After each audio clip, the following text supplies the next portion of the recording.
Hello, literature lovers. Today I want to discuss Voss.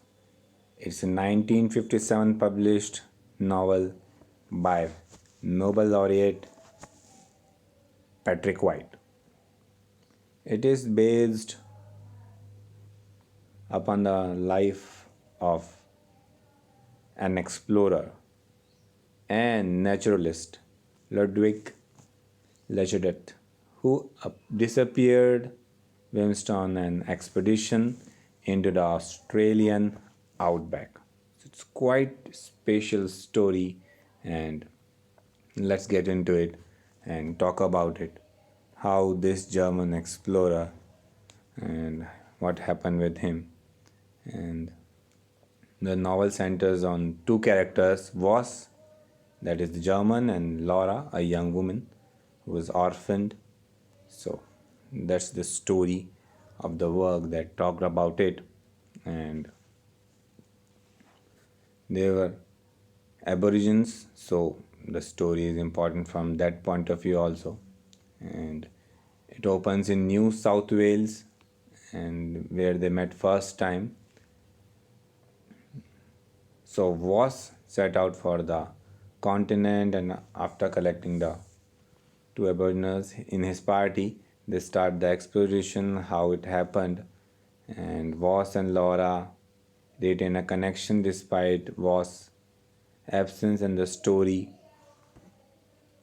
you know, interspecies developments in each of their lives.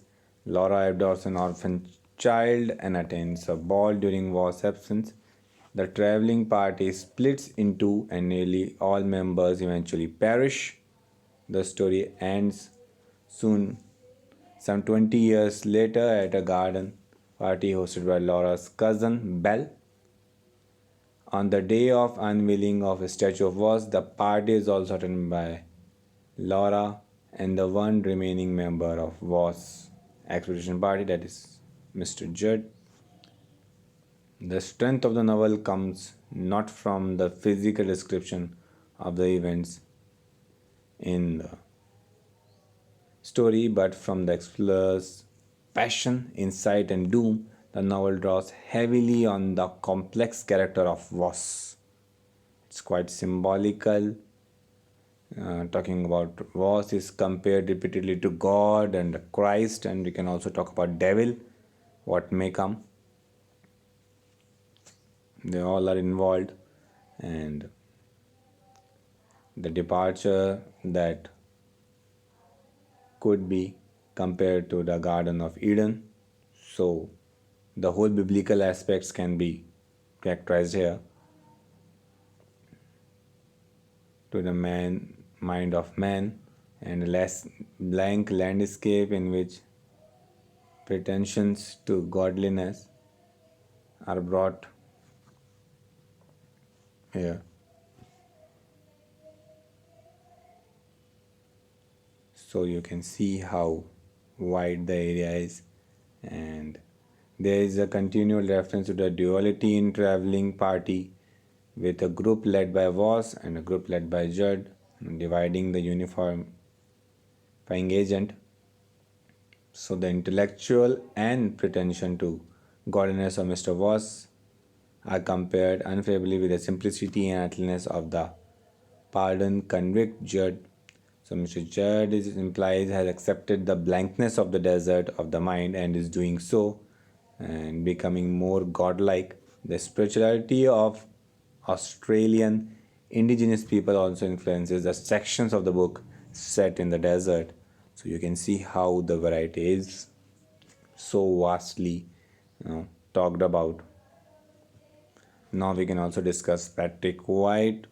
So he was an Australian and who wrote 12 books, 3 short stories, and 8 plays. Nobel laureate that I have already discussed, and also got Miles Franklin Award for Voss. Yeah, this very work. And other award was the Australian Literature Society Gold Medal and Nobel Prize 1973. So we can talk about his works and his wide choices, and how He influenced Australian literature while fiction of his employs humor, florid prose, shifting narrative points, and stream of consciousness technique is quite clearly used by him. And he was very praised for an epic and psychological narrative arc which has introduced a new continent into literature. And he was the first and only Australian to have been awarded the Nobel Prize. And, and he was also the inaugural recipient of Miles Franklin Award. So you can see how his works and his legacy talks about it. And in fact, he also was awarded shortlisted for the Booker Prize, but never got one. His works have really praised and includes a great variety. First was Happy Valley 1939, and from that, The Ant's Story, The Tree of Man, and Riders in the Chariot. And another very important work was A Solid Mandala Vivisector. Such huge variety of works, and The Eye of the Storm. All of it have been praised widely, and we can talk about them and we can read such a great variety of work being talked about it. The Fringe of Leaves, The Toeban Affair, The Memoirs of Many in One, The Hanging Garden. All of his work were really praised, and he also wrote many short stories, The Burnt Ones, The Cockatoos, Three Uneasy Pieces, 520. All these are the short stories, and he also wrote poetry under the pseudonym Patrick Victor Martindale. So this was one of his. He also wrote plays, including Big Boys, Night on the Bald Mountain. I hope this will help. Thanks for listening.